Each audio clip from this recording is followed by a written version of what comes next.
Good morning or afternoon or evening, wherever you happen to be.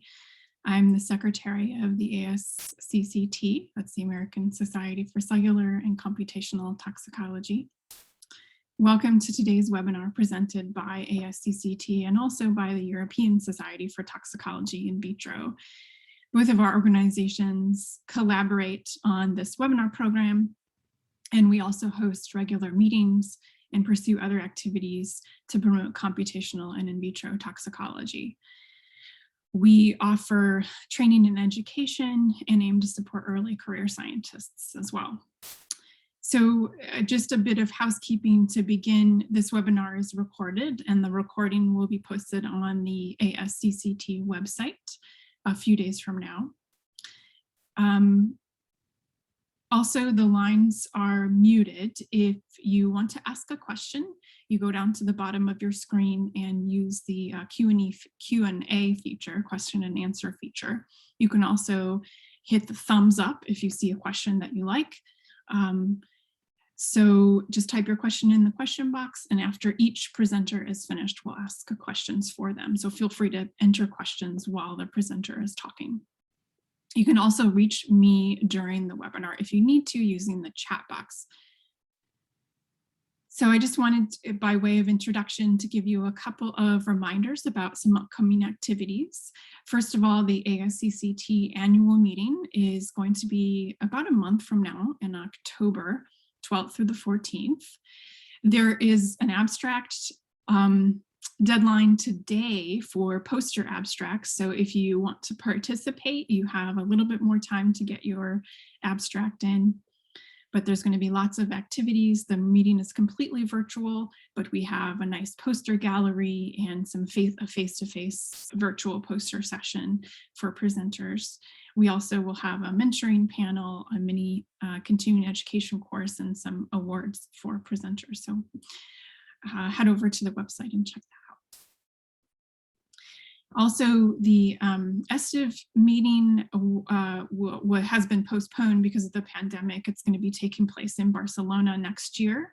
An abstract submission is going to be opening very soon in December of this year, and you can check that out at their website. They're also offering some awards for posters presented at EuroTalks, so you can see something about that on their website as well.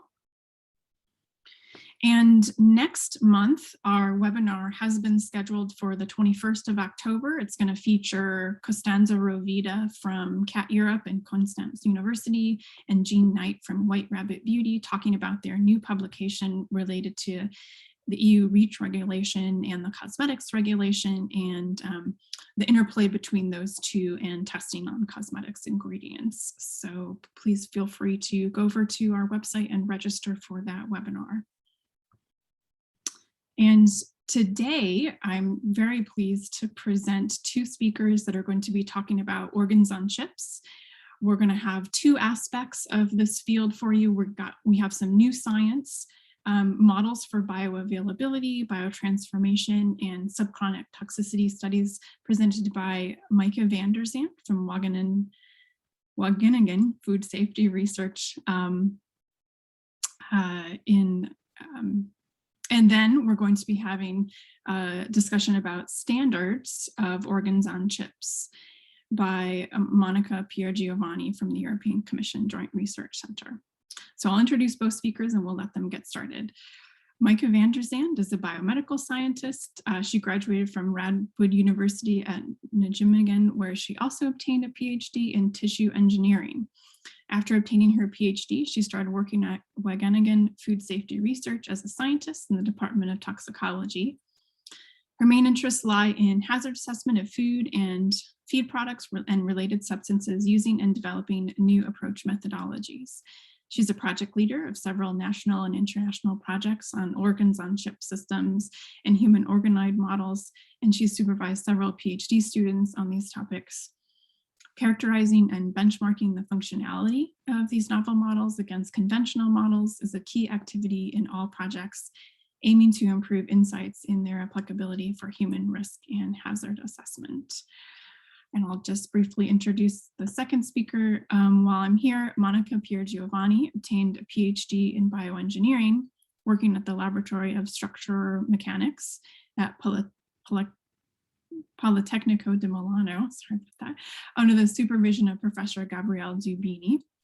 Since this master's thesis, she's focused on the study of fluid dynamics of single cells with both computational and experimental methods. During her 5 years of university research at Politecnico di Milano and ETH Zurich, she became more interested in the design and development of organ-on-chip platforms for patient-specific drug screening. She's now working at the Joint Research Center of the European Commission in the Unit for Chemical Safety and Alternative Methods, which also houses EURL ECVAM. So here she's working on organ-on-chip, focusing on standardization and regulatory acceptance with the goal to bring forward the field of these innovative, exciting technologies. So thank you both for being here today. And Meike and Zande will let you share your screen and give you the floor.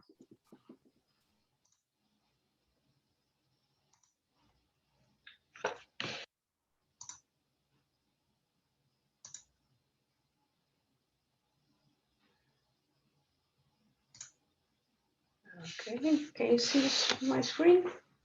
Yes, your slides look great. Okay, thank you. And thank you very much for the kind introduction, Christy, and also for the opportunity to tell a little bit about our organ-on-chip work with the purpose to use them for bioavailability, biotransformation, and subchronic toxicity studies.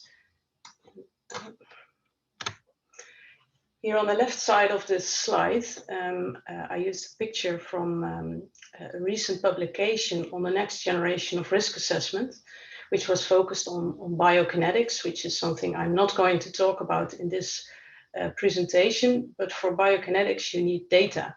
And in vitro models can be used to generate this data. And I think this picture gives a nice overview of where these models fall in a regulatory framework. So I will mainly talk about the right bottom part, the new approaches, whereas the next speaker, Meike, will tell a little bit more about the part on the left side, so the standardization of these kind of models up to in the road to use them in regulation. So I work at Wageningen Food Safety Research, and as the name already implies, we do food safety research, and we are interested mainly in the oral exposure routes, which is why we have been working on an intestinal and liver organ-on-a-chip model. So the first question is, why use organ-on-chip models? And I think a lot will be familiar for you. Because of the organ-on-chip or the microfluidic technology, we can better mimic the in vivo environment and create a microphysiological environment for the cells. We already know that shear stress has an effect on cells, for instance, on the metabolism or the differentiation, but we do not exactly know the underlying mechanisms of this. And we do know that in vivo, they also experience these shear stresses. Furthermore, another advantage of such models could be, for instance, that the flow can remove harmful metabolites. So it doesn't only supply fresh medium and food for the cells, but also remove the harmful bits. And finally, because we have this really regulated growth environment, we hypothesize that it also could create perhaps a more stable in vitro model, which could be suitable for subchronic exposure studies, and which is what I will be telling about a little bit more later on. So before I tell something about our own work, I will first tell a little bit, give a little bit of an overview of the various organ-on-chip devices that are out there, and also the huge differences between the different devices. And I think this is very important when you start thinking about acceptance for food safety studies, for instance. As probably everybody will know, is the first model that's developed by the WIS Institute and commercialized by Emulate, was already, first publication was already published, I think in 2010 in Science, on a lung model, later on also on intestinal models. And this model really paved the way, I think, for the gut for the organ on chip models. It's a chip composed of PDMS, and it has 2 flow channels that are separated by a porous membrane, and on this porous membrane the cells can be grown. The cells do experience shear stresses because of the fluid flow in the both channels, but they can also experience mechanical stresses since the membrane can be stretched to the sides. This model could be considered sort of a linear model, and with linear I mean you have a pump system on one side, you pump your medium through the model, and the medium exits the chip and is collected. A completely different system would be the next system that's developed at the Technical University in Berlin and commercialized by Tissues, which is actually a circulatory chip system. So they have these different compartments on this chip, and they're all accessing this circulatory flow, and each compartment represents an organ. They have various publications and various combinations of different organs. Of course, the buildup of the chip is very different, but also the materials that are used in this system are again very different from the previous model. Another different organ on chip device would be the organoplate. This is developed at the University of Leiden and commercialized by Mimetas. And it looks very familiar because it has the footprint of a 96 well plate, which is very convenient, of course, because everything in the lab is suited for 96 well plates. However, there are no wells on there, but several organ on chip devices. And one of the biggest differences with the other models on this page is that it doesn't require a pump. It's actually placed on a rocking plate, which creates the flow in the chips. Because of this, you have a bidirectional flow instead of a unilaminar flow. So that's quite a difference compared to the other models. And another difference is that there is no physical membrane on which the cells are grown, but it's actually cells are grown on a gel barrier. So that's also very interesting and a completely different model. And the final model is the Micronet organ on chip model. I will be telling a little bit more about this model. It's developed by Micronet, a Dutch company specialized in microfluidics. And I will tell a bit more about this later because this is what we used. Obviously, these are not all the chip systems that are out there. I just showed a couple to really show the large differences. There's a lot of developments, and actually a variety of devices like these 4 are already commercially available. And these systems and devices are currently being developed for various applicability domains. So what type of model would be suitable for your needs really depends on the research question you have. I think at this moment, all the models that are out there have their own advantages and disadvantages. But one thing that they all have in common, I think, is that they're still pretty expensive, especially if you have expensive pump systems and these kind of things. So it's not really high throughput yet. So these systems are suitable for various applications in various domains. For instance, for food safety, cosmetics, chemicals, and pharmaceutical industry. I think these models are very interesting. They could be used for toxicological research, think of PBK modeling, transport, metabolism studies, creation of disease models, but also for a very organ-specific mechanistic research, specific cell-cell interactions, cell migration, vascularization, or even the interaction between microbiome and, for instance, a barrier wall.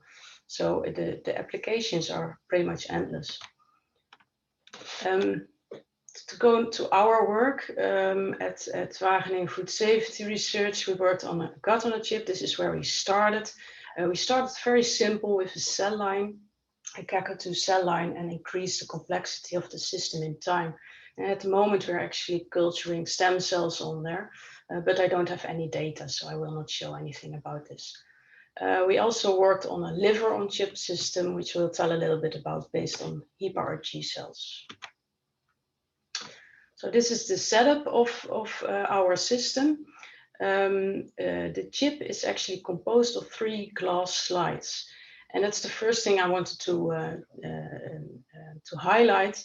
It's completely made of glass with the exception of the membrane, which makes it, I think, very interesting because glass is a very inert material. And especially if you're working with hydrophobic compounds, this can be a big advantage over, for instance, plastic or especially PDMS materials.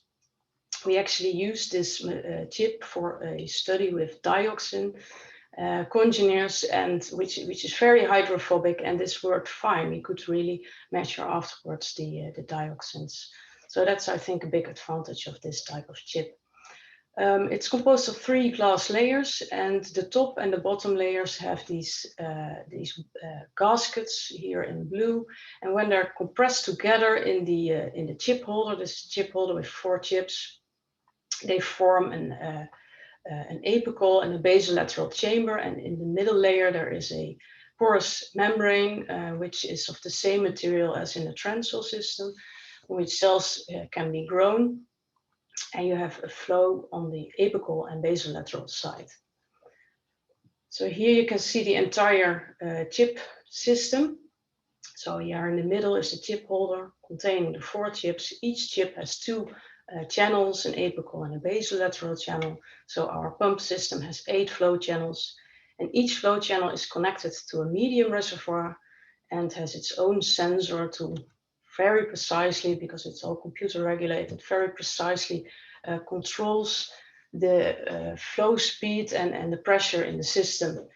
And once the medium exits the chip, it will be collected in the outlet reservoir and can be used for testing. So about 5-6 years ago, we started with a very simple characterization of this model. So we wanted to compare it to the well-known CACO2 transfer model. CACO2 cells under static conditions need about 21 days to fully differentiate. As you can see here on the right, we checked the differentiation of the cells by measuring ALP activity, and you see that activity increases in time. We also checked the barrier integrity by lucifer yellow permeability, and this should decrease in time, indicating a confluent cell layer. And this is also the case, and here are some morphological pictures. And actually in the chip we saw more or less the same happening. So we didn't really see differences. There were some small differences, but not really significant. This is actually quite a bit different from some other reports in literature which described proliferation and differentiation to be much faster. For instance, after 1 week, full differentiation has been described. So this already indicates that even if you have a flow, it doesn't mean you will have the same outcome. It really depends on the system, on the complete picture of the system. So we used 3 weeks of differentiation for the coming experiments. So the next thing we wanted to see is how this model could be used for transport studies. So we wanted to characterize transport. And we selected 4 compounds, 4 model compounds for this, with a different BCS classification. So high permeability, low permeability, but also passive versus active transport was selected. And if you look at the results, in the white bars are the transwell results, and in the gray bars are the chip results. And the first thing you see is that the transport in the chip, the apparent permeability was much lower. So we were wondering, is this because the cells are actually behaving differently because of the flow, or is it because of the device or the flow? So the next step was to look at the same thing without any cells on the membrane. And we see actually more or less the same picture. So it clearly is caused by the device and not by the cells that are behaving differently. So the next thing was to see what about this device is causing this.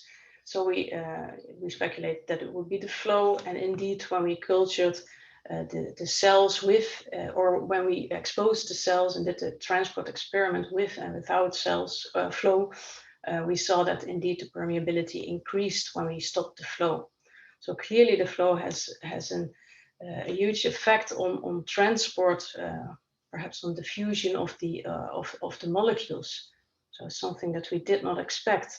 And I think it's very important if you want to standardize and get these models accepted, you really have to know also the characteristics of the model itself and what kind of influence they could have on the final results.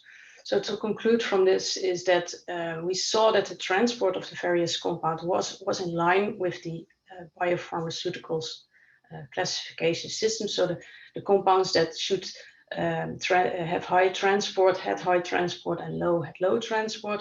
However, when we looked at the absolute values in comparison to the transwell experiments, we saw that it was much lower in the chip model, which was caused by the fluid flow in the chip.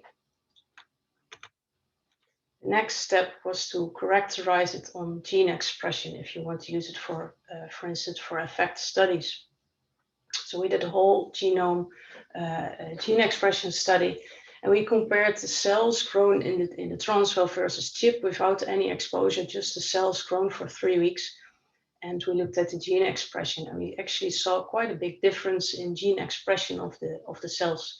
So there was about 6,000 differentially expressed genes. And when we did a pathway analysis, we saw that in the chip, the downregulated pathways were linked to drug metabolism, compound digestion, and absorption.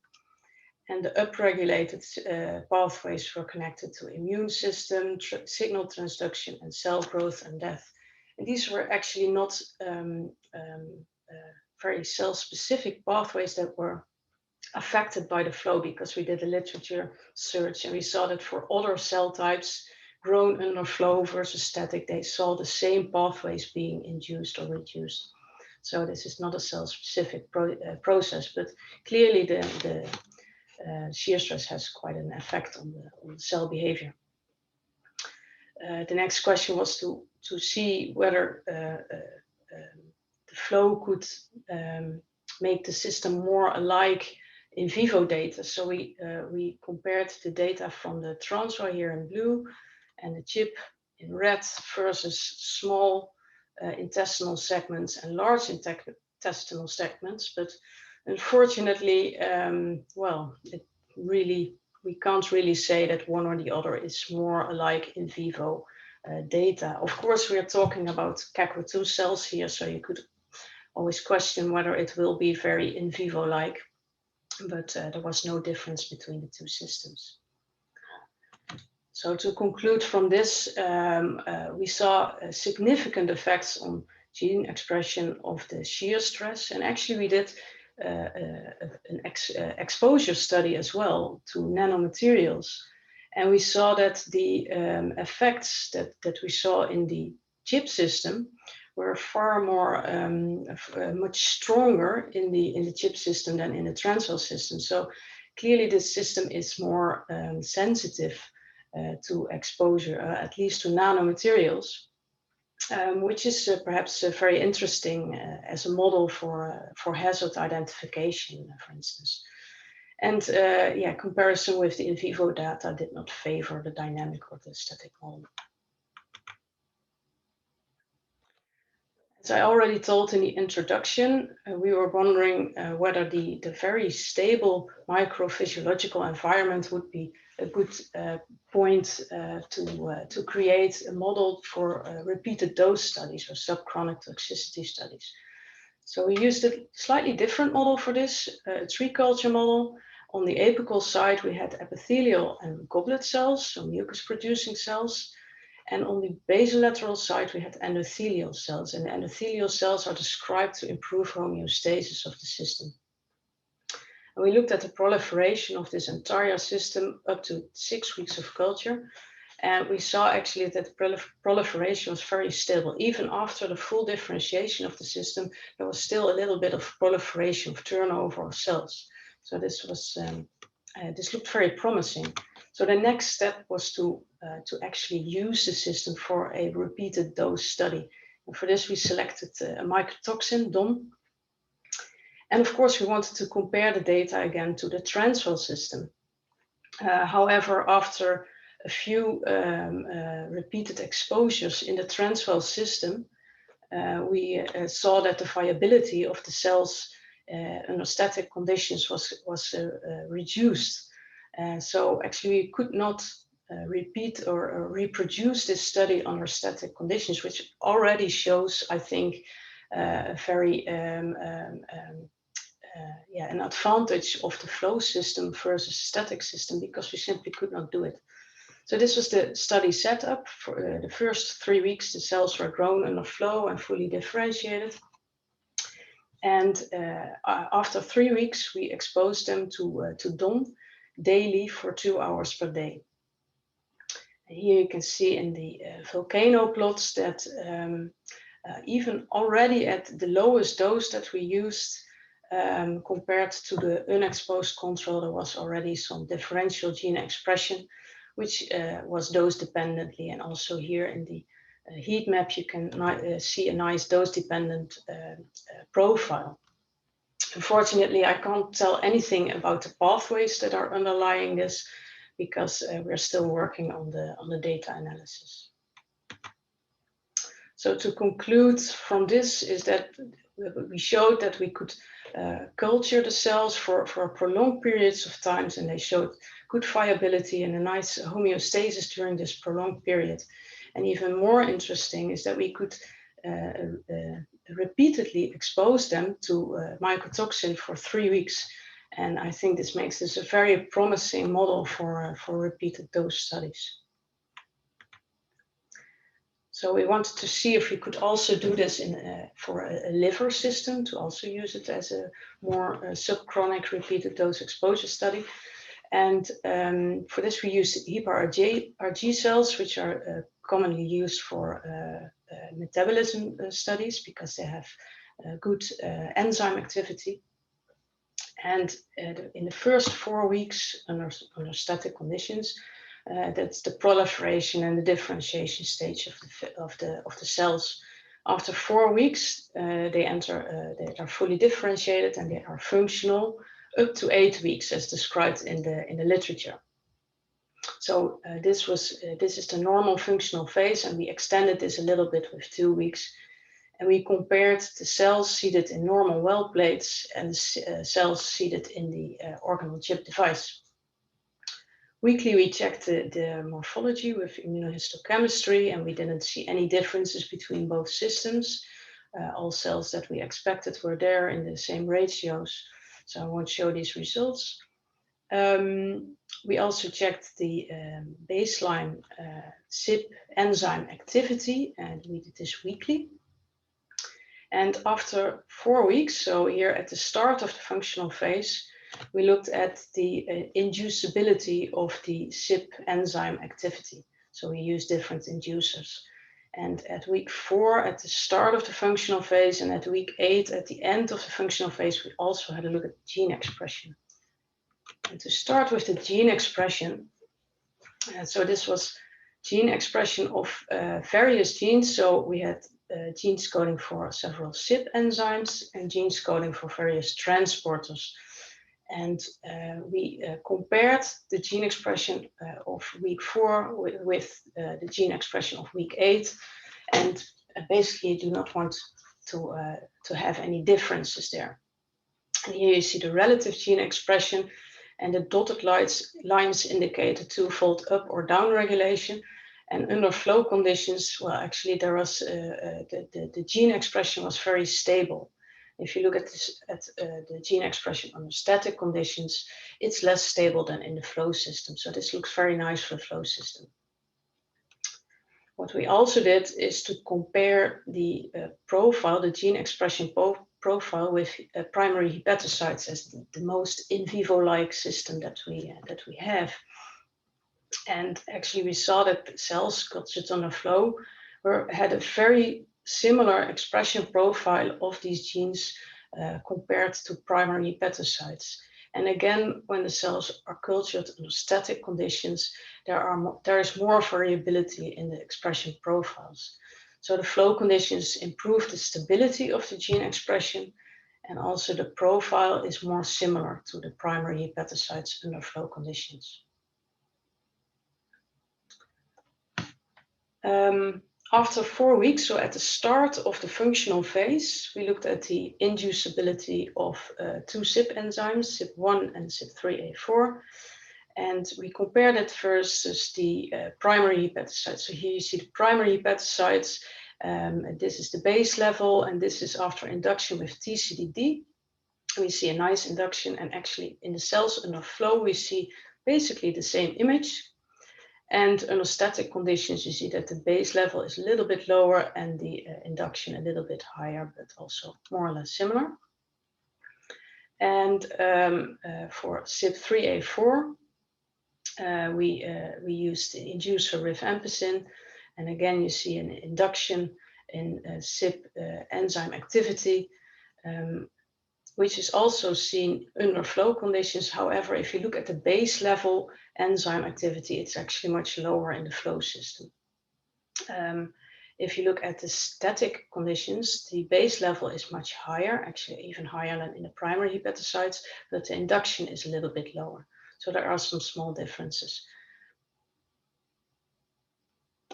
So to conclude is that we see that we have the flow conditions improved the gene expression, the stability of the profiles. And I think it clearly needs a lot more work and evaluation, but I think these flow systems show very great promise for the development of models for subchronic or repeated dose studies. And with that, I'll stop with our own results, but look at the future a little bit, because Monica will tell a lot more about the standardization part.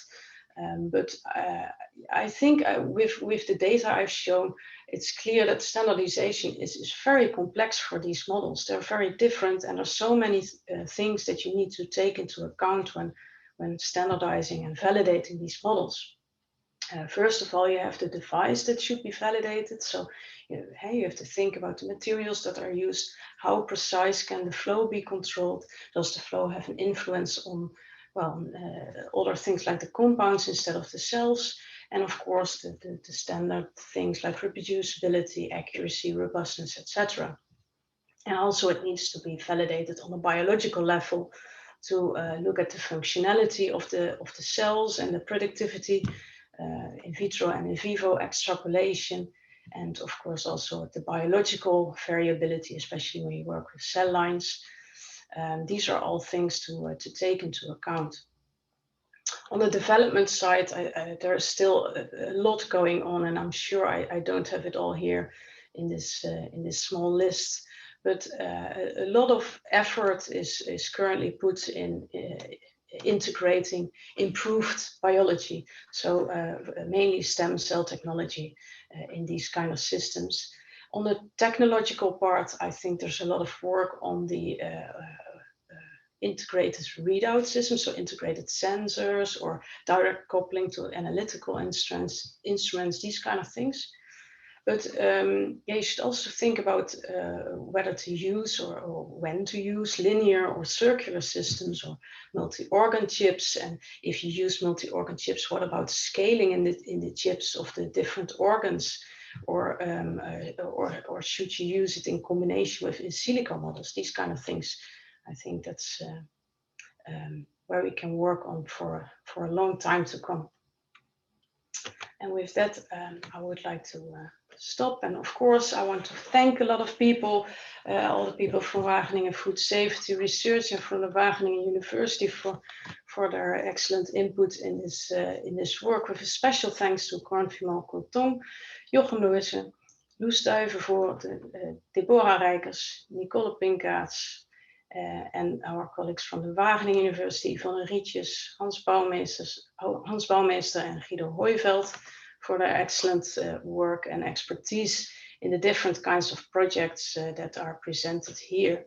And of course, also our industrial partners and university partners in the projects.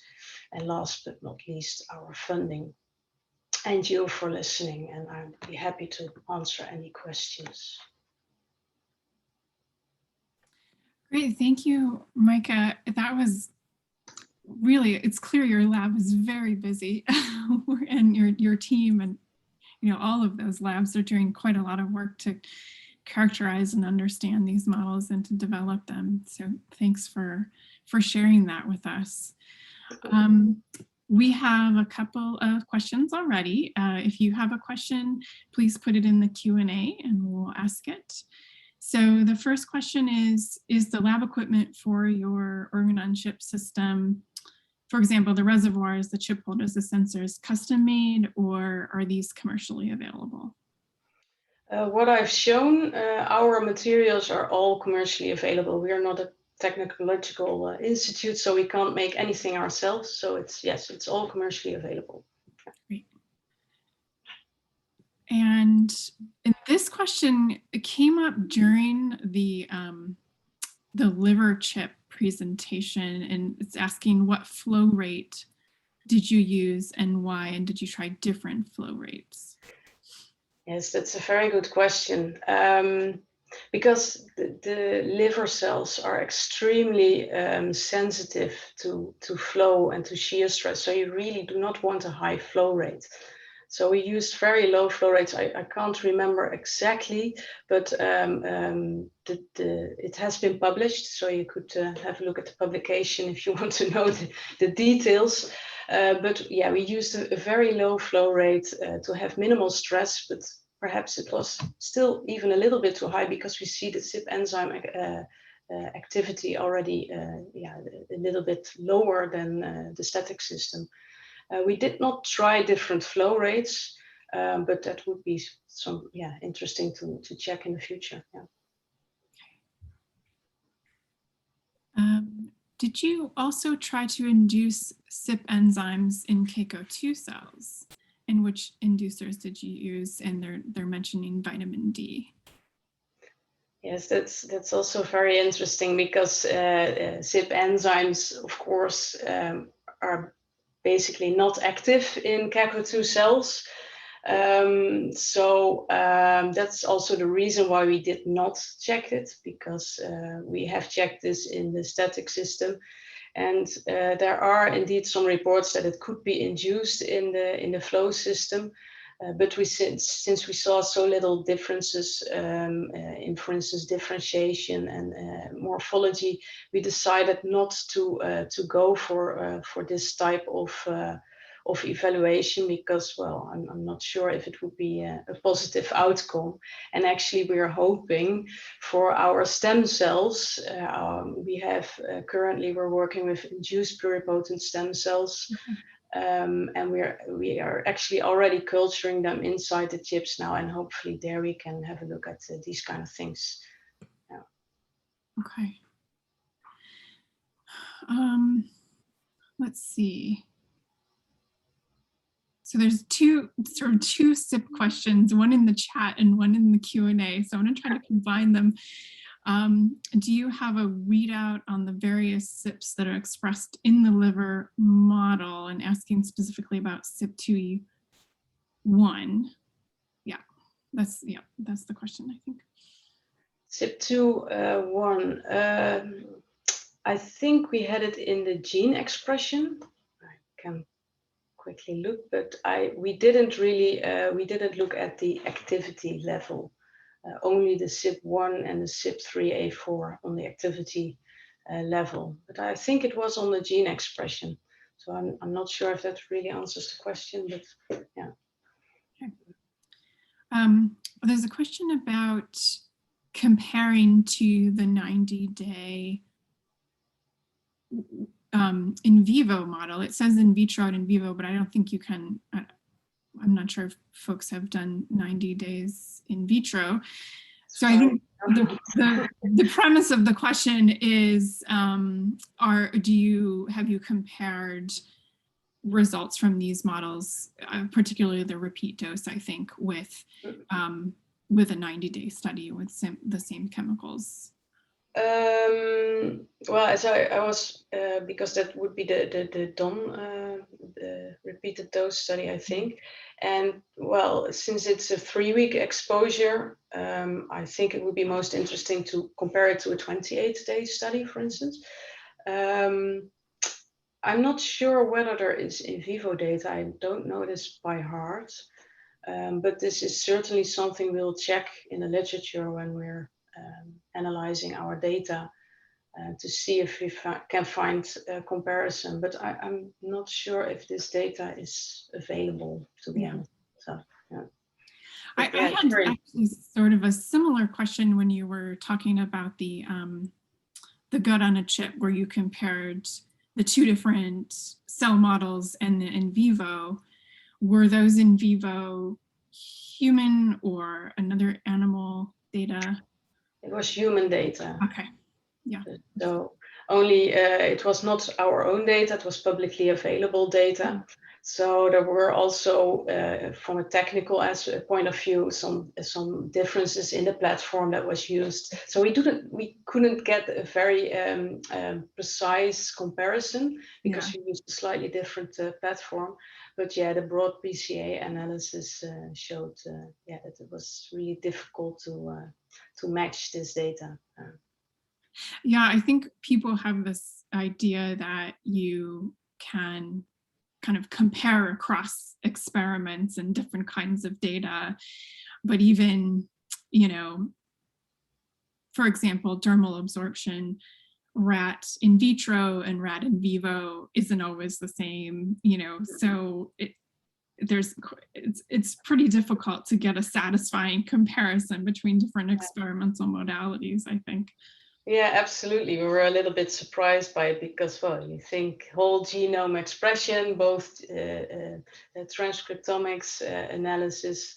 And at first sight, you think you can easily compare this, but then apparently there's so much influence already from the platform that it's really difficult to make this one-to-one comparison. Indeed.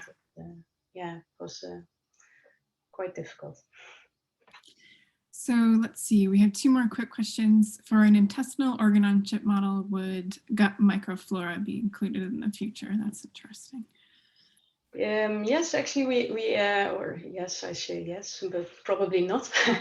We actually had a PhD project where this was the goal, to combine this with a gut microflora, but this is technologically speaking extremely difficult because you need an anaerobic compartment and your cells need to be grown on one side with access to oxygen, because otherwise your cells are dying. So this was technologically speaking so incredibly difficult that finally I don't think in this project the combination will be made. I do know there is from Emulate, they do have or the Wisdom Institute, I'm not sure, one of the two, have a paper indeed on the combination of a microflora with the gut barrier in an anaerobic system that they built. But for us, I don't think this will be continued. It's currently just too difficult, and we don't have the technology for this. But it's very interesting, of course. Yeah. It kind of raises the question of, that you mentioned early on, of balancing, the recapitulation of in vivo with the complication and the expense of the model, and trying to balance all those things. So one more quick thing, for the HepaRG cell differentiation process in the chip, did you look at the ratio of hepatocyte-like and biliary-like cells, and how are those ratio, or did you look at whether they're different between static and flow systems? Yes, we actually did look at this, and in fact it was pretty much the same between both systems. So what we expected, the ratio, it was very, very similar. That's also why I didn't show the results for this, but Okay. yeah, similar. Interesting. Great. Well, that's all the questions we have. So I think we'll move on to Monica, but thank you so much for your presentation and for answering all these questions. And You're welcome. We'll come back to you in the end. Okay, Monica, feel free to share your slides now. Okay. Let's see.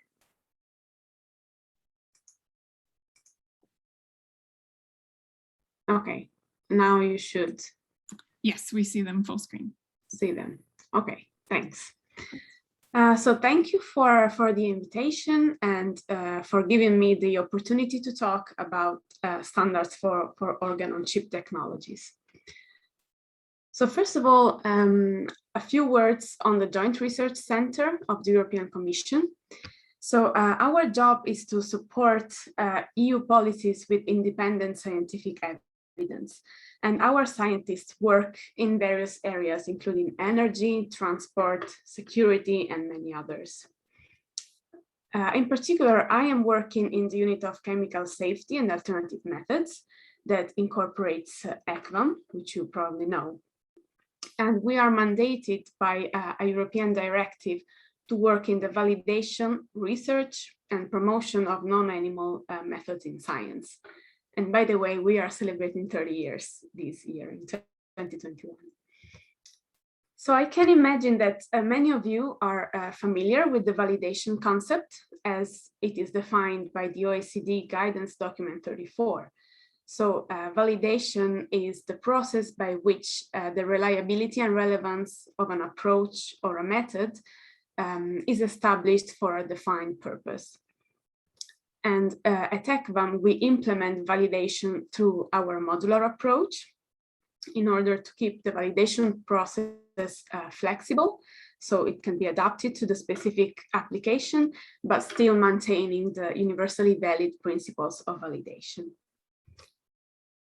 So among the main reasons to perform validation, there is, of course, the need to reach a regulatory acceptance of a test method. But if we look at the statistics, we see that only 1 on 4 animals were used for regulatory purposes in Europe in 2017. All the rest of the animals was actually used for research purposes. So for, let's say, translational, basic, or applied research. So you may well understand that, generally speaking, it is very important to ensure that non-animal models can reproduce the complexity of the human body. But for research application, in many cases, I would say in basically all cases, a formal validation study is too much of a burden to be completed. But nonetheless, we need to find out and to define some sort of assessment to increase the scientific credibility of these methods. So especially in the research area, the vast majority of alternative methods and approaches are very low in terms of technology readiness level. So this means that if we want to measure the validation of the method, for instance, in research, we kindly always reach a proof of concept level, but for example, the lab reproducibility in another institution is less performed. And this is, of course, a characteristic of research that we have to maintain because research needs to go on and try to answer to the next question. But in the validation, let's say, area, there are some tools and documents that are still quite useful also to assess the scientific credibility of any method. And here I reported one quite famous example, that is the GIVIMP, that is actually a very valid example of a guidance document that can describe practical principles that can be applied to a lot of complex in vitro methods. So speaking of complex in vitro technologies, so here we are today talking about organ on chip. And of course, you well know that these methods are getting more and more complex in terms of biology, of course, because we are working with 3D and very co-culture models and very, let's say, stem cells and whatever. But also in terms of technology, we have an incredibly high complex world. So we are coupling microtechnologies, fluid flows, sensors, so all sorts of these things that are quite, let's say, far from the biological world. And if we talk about these sort of things, we have to include the stakeholders that have the experience about, let's say, engineering or physics. And in this case, we have to include them also when we want to assess the credibility of the method. So in these more traditional hard sciences, actually, standards are the most used tools to increase the credibility of a technology. And standards are defined as technical specification that define requirements for products and are developed by industry and market actors. And they are usually, I would say, always following the rules of consensus, openness, and transparency. So the main goal of a standard is to ensure interoperability and safety and reduce cost of the production of the technology. And remember that the application of standard is always voluntary. In Europe, we have the harmonized standards, which is European standards that are developed by recognized European SDOs, so European Standard Organization developers, which are in Europe Zande, Senelec, and ETSI. And the harmonized standards can be used by manufacturers to demonstrate that they comply with relevant EU legislation. So to give you an example, which is sort of close to the organ-on-chip world, if we look at the medical device regulation, you see that this is accompanied by a commission communication, which is basically a huge table or list of all the technical standards that can be used to demonstrate compliance to this regulation. And I briefly talked about the European SDOs, but of course there are other organizations that are working at the international and national standard. The most famous, I would say, which are ISO, IEC, and I2, are formed by national bodies. And we also have another group of international SDOs that are generally formed by experts, so individual people that are representing themselves or their organization or industry. So in this context, I hope we now understand that we can use the word standard in a very broad and general sense. So we can sort of include all the formal standards developed by ISO, Senelec in Europe and others, but we can also include other kinds of documents and tools that are usually developed by organizations like OECD or ICH, and that come in form of best practices, reference materials, and guidance documents, and so on. Because basically, standards in this broad sense are meant to demonstrate technological and biological relevance. They can, in the case of organ-on-chip, increase implementation by the pharmaceutical and chemical industry, which are the most, let's say, the target industries for the organ-on-chip developers. And let's not forget that standards are also great tools to provide basis for regulatory acceptance. And this means that by facilitating the use of new technologies, we can better, in the end, protect the human health and the environment. So what I wanted to tell you with this, let's say, first part, is that with the organ-on-chip, we have this opportunity to practically show that standards have the power to bring together these two communities that were born quite separately. But let's have a look at some of the main areas where standardization can make a difference for organ on chip. So let's deep dive and start with the terminology, so vocabulary. I think it might look a bit naive for a researcher, but defining terminology is actually the first activity for standardization. And this is valid for every new technology, going from nanotechnology to ICT or security and whatever. And this is because we need to really clarify the boundaries where the standard is actually acting.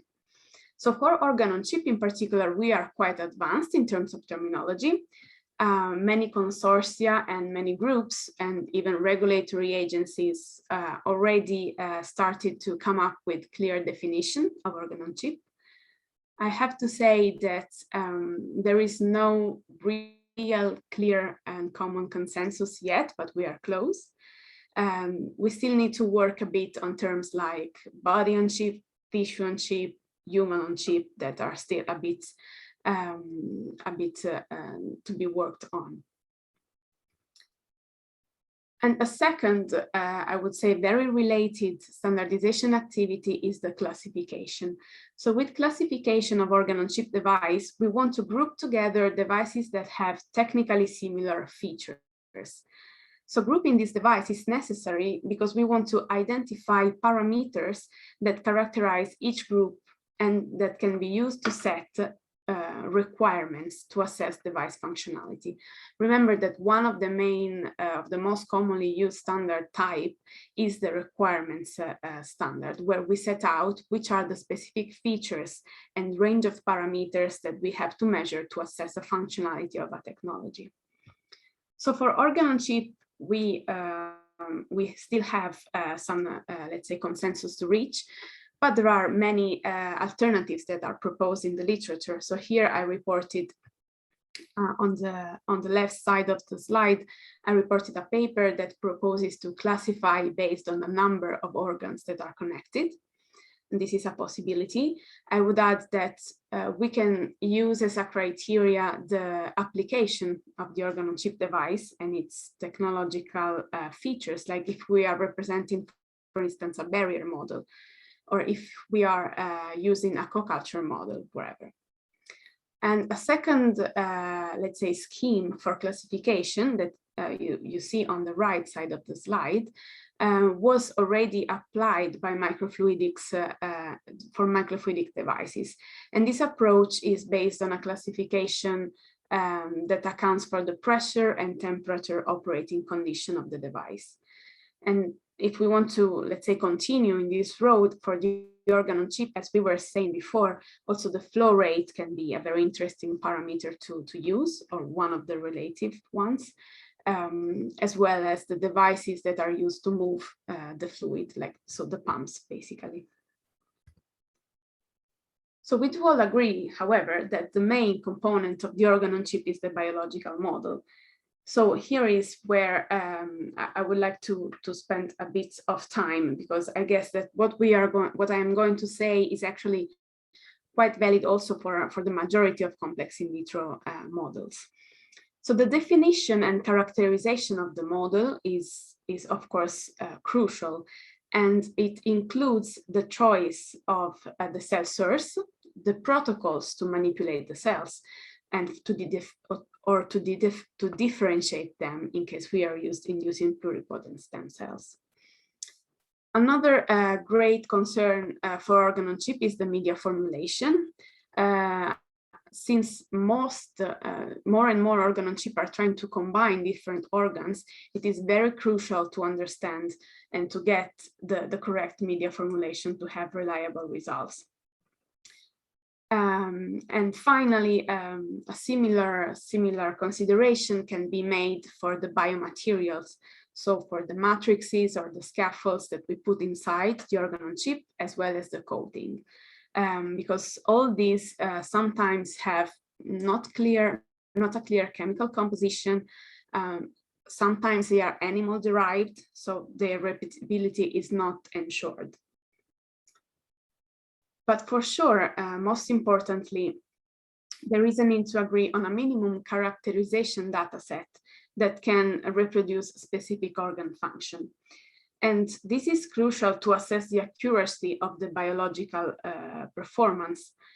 And one very common and very accepted way is to identify the biomarkers, and in the case of organ on chip, also other parameters like electromechanical activity, and identify how they respond to an external stimulus.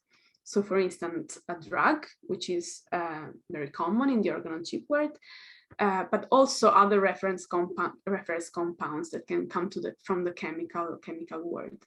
So these reference compounds are actually used to assess the relevance of the method, and it's a very, let's say, standardized practice in the validation world to build a list of reference compounds that can somehow accelerate the regulatory acceptance of the model. As scientists, we are all focused on assessing this relevance of our methods. So as I was saying, of course, we have to account for the scientific relevance, so what the method is predicting or measuring, but we can also talk about regulatory relevance. So how does this method contribute to decision making? And here we have to remember that we need to accurately read and apply guidance documents and best practices in order to ensure that we follow the standards for quality, reproducibility, and sensitivity of the device. Another pillar of standardization that is also quite famous is the reporting standards. So reporting are quite useful in regulatory acceptance because they allow the regulator to easily and efficiently retrieve all the information that he needs. So it's important that the reporting template is built on a specific method that we are talking about. So in case of the organ on chip, of course, we have to include the purpose of the methods of the organ on chip. We have to give all details of the experimental procedure. And here we have to include a lot of information about the technical devices that we are using. We also need to add which are the assay acceptance criteria that we want to apply and how to interpret the data. In case of organ on chip, we can start to think about a specific reporting template that can be structured in order to guide the developer to compile the reporting in a very efficient way. A final note on reporting, I would like to talk a bit about data. Because we are now more and more starting to see data generated from organ on chip to be used in computational models. We are starting to talk about a lot of patients that provide the materials to be used in the organ on chip. So it's important that we start to use data in a harmonized and standardized way. So concretely, this means that we have to always couple our data with a structured and highly interlinked metadata. And this metadata should be accessible in a suitable repository that comply with GDPR and that respect, of course, the IP of the organ on chip developer. And working on data interoperability also means to define which is the minimum data set of information that we need to collect in order to keep trace of the context where the data was extracted and why it was recorded and for which purpose we have to use it. So coming back a bit to the technical part, let's say, to the technical aspects of the organ on chip. Of course, if we want to give a scientific credibility to these methods, we need to pass through the understanding of the engineering aspects. So all these aspects that are traditionally closer to ISO standards, let's say. So we have to describe the device in terms of the materials and the surface treatments that are used in order to ensure biocompatibility.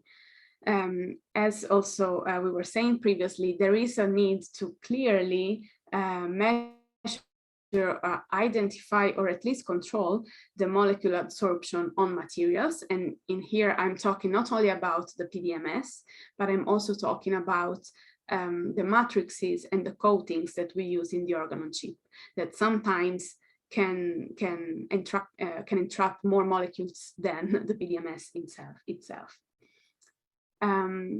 Also, Meike was talking about the sensors. I would say that sensors are quite hype. They have quite a hype now because they really allow to measure sort of everything. But it's very important that we have defined the requirements that they need to satisfy.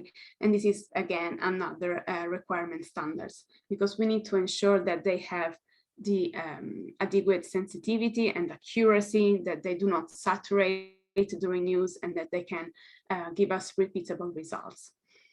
And finally, I would also agree that we need a better way, or let's say a correct way, to report flow and diffusion phenomena inside our organ on chip.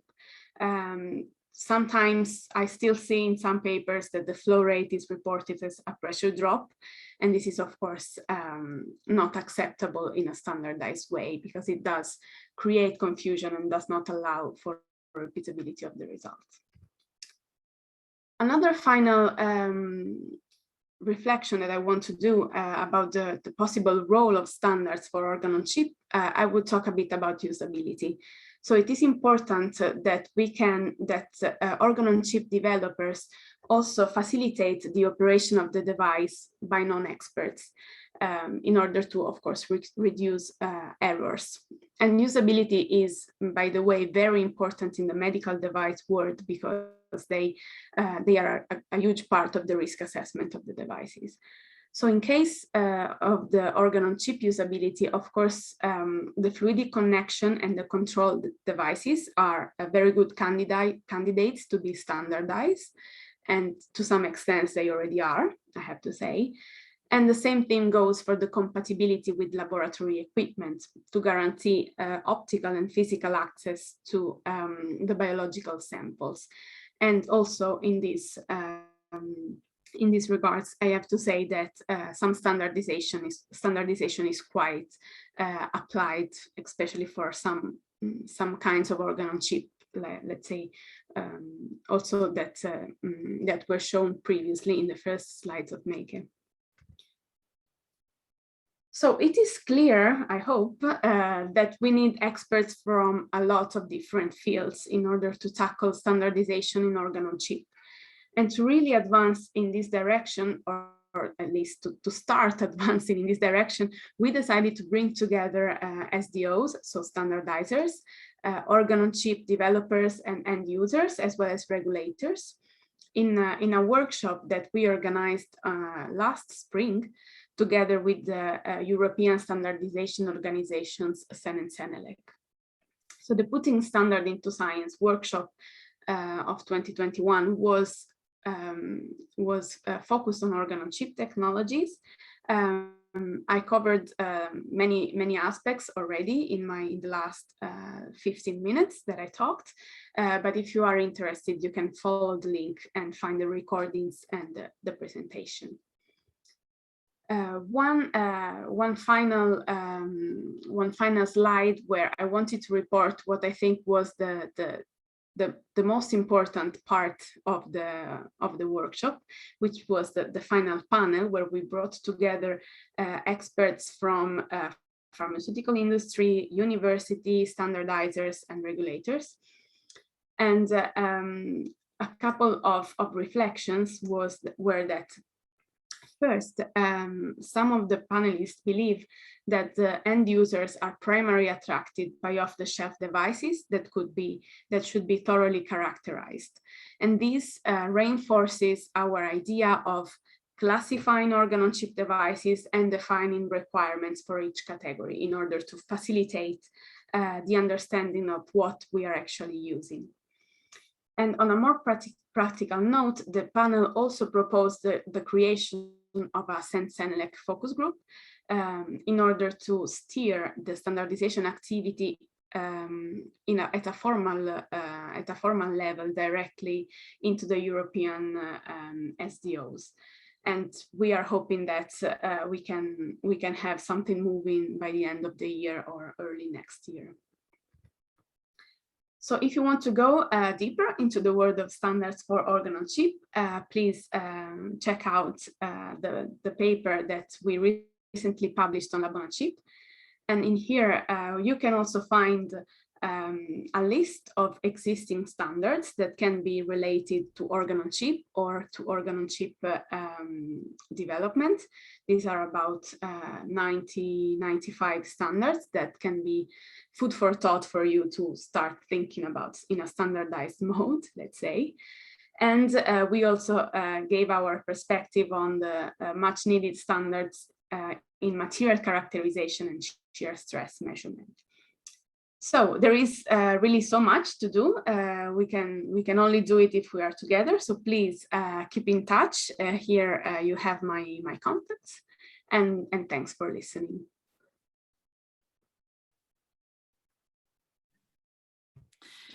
Thank you so much, Monica. That was a really nice overview of what ECFAM's been doing to encourage standardization, which I think is quite important for the continued use of these models. So thanks for that.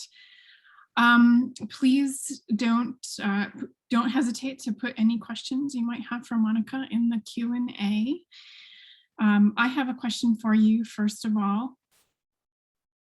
I'm wondering if whether either in the workshop or maybe this is discussed in the paper about standardization and reporting for certain purposes and how that might differ. So using the model for safety or efficacy, regulatory submission versus internal use. Can you say a little bit about that?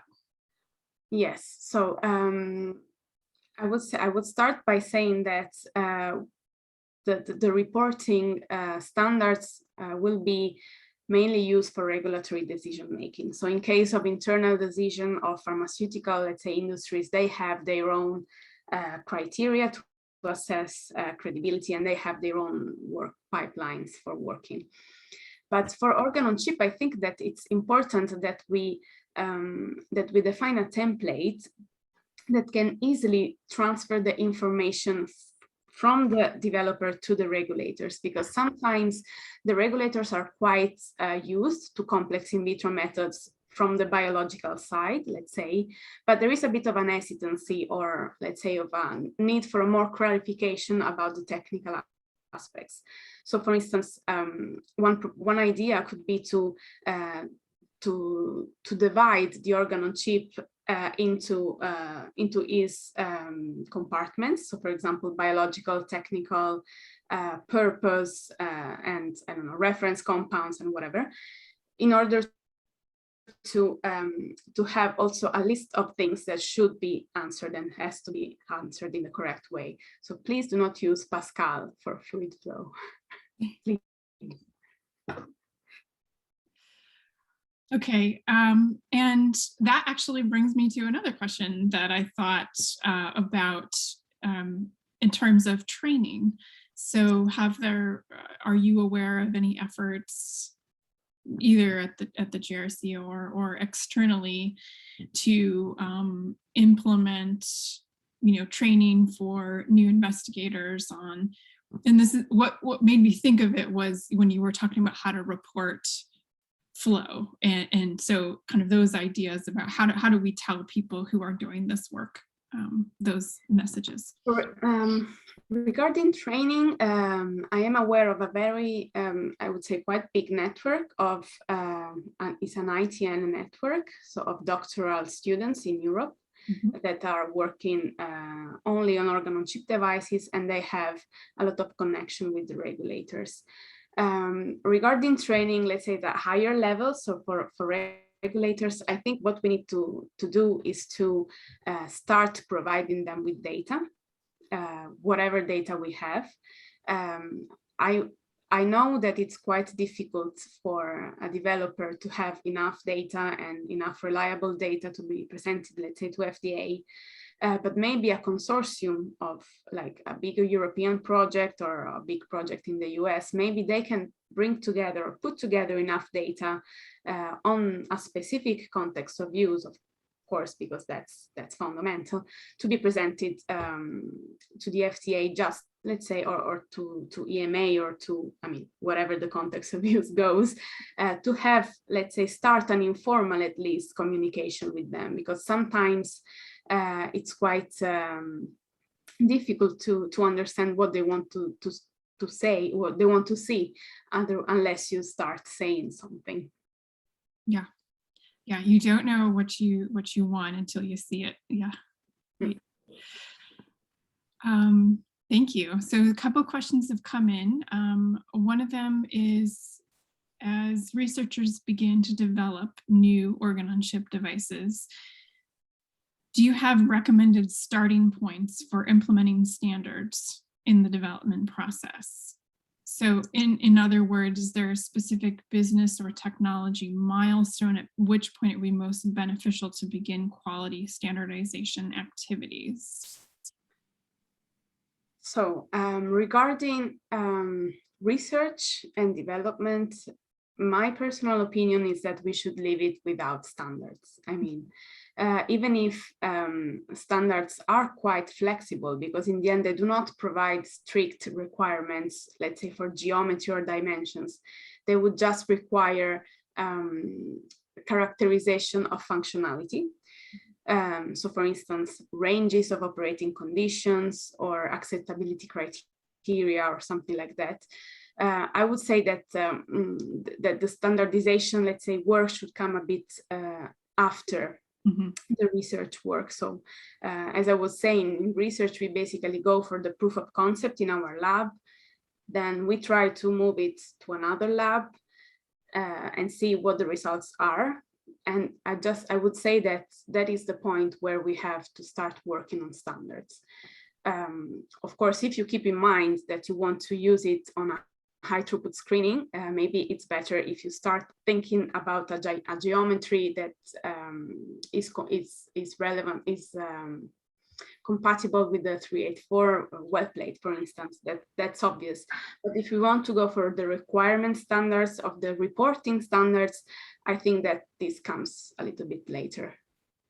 Yeah, so dependent on use, sounds like. There's a question about whether organ-on-chip models have been validated to evaluate toxicity of chemicals according to OECD guidelines. Not as far as I know. Yeah, I think that not yet, certainly. That would be interesting to see if one is proposed. Yeah. I think it's a challenge because the endpoints that are provided from these models aren't sort of a one-to-one endpoint, aligned with an in vivo study. And so it will be interesting to see if you can link endpoints to maybe key events in an adverse outcome pathway, or something. Yeah, exactly. I was thinking that in my opinion, that the place of an organ on chip is together with other methods inside an IETA, for example, if we talk about chemicals, or it could be, let's say, used for coupling two endpoints, because they allow you to measure 2 or 3 things together, of course. Yeah. But I'm not sure if an organ on chip alone can ever go to an OECD test guideline, because it's very, very costly, first of all. And then I would say it would be a bit of a pity to waste the many endpoints that can be measured with one organ on chip. Should be like used in a wiser way together with others. Mm-hmm. You know, I wonder though if maybe a generation of ADME or kinetic data would be one area to explore. Yeah, I know that there are lots of organ on chip companies that are working in that area. Yeah. Because of course that's where what the market wants. So the pharmaceutical company, they want that. I have to say that there are a couple of papers that reported very good preliminary results, but as I was saying, that's just a proof of concept and needs to be to go through other rounds of trials to see if it actually works, and it should be tested with other chemicals and whatever. But yes, definitely a very good, interesting application, I would say, together with precision medicine, in my opinion, is also another great entry point for organ on chip. Yeah. Yeah, I think maybe the sort of human relevance of the potential for that area would be a really attractive for moving into an OECD type guideline approach. Some really interesting comments in the chat from Clive Roper that I'll kind of point everyone to about, in particular, this subject, developing standards rather than comparative validation. Okay, so one more question right now with an eye to statistical analysis of data. What is considered the experimental unit when using organ on chip? What is the minimal size treatment group? So there, I think, what is the N per treatment group? Like, what is it?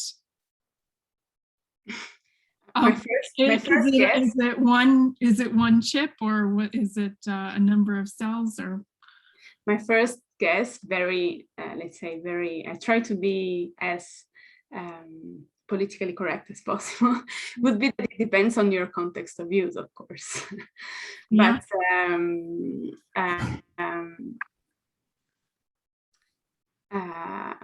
I would say that the devices that are commercially available, they all have some sort of parallelization. So they all allow you to do, I would say, at least 3 or 4 replicates together.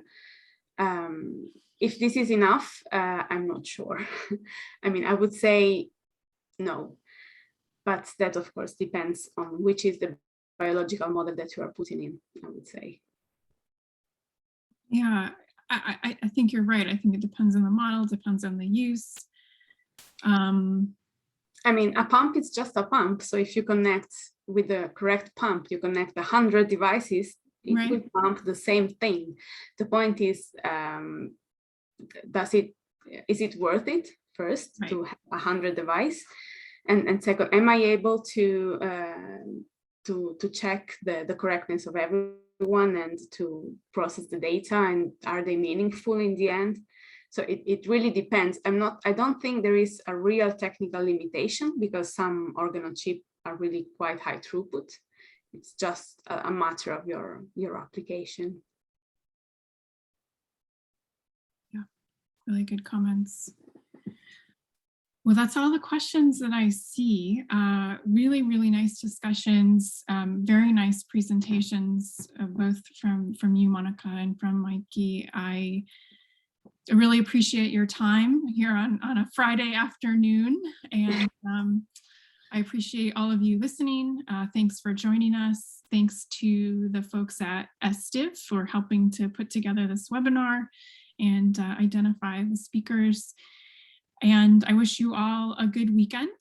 Just to respond to a quick chat question, yes, the recordings will be available. It will be up on the ASCCT website, which is ascctalks.org/webinars. In a few days. It'll take us a bit of time to process and get it up there. Thanks again, everyone, and take care. Have a great weekend. Thank you, Christy. Bye. Thank you. Bye.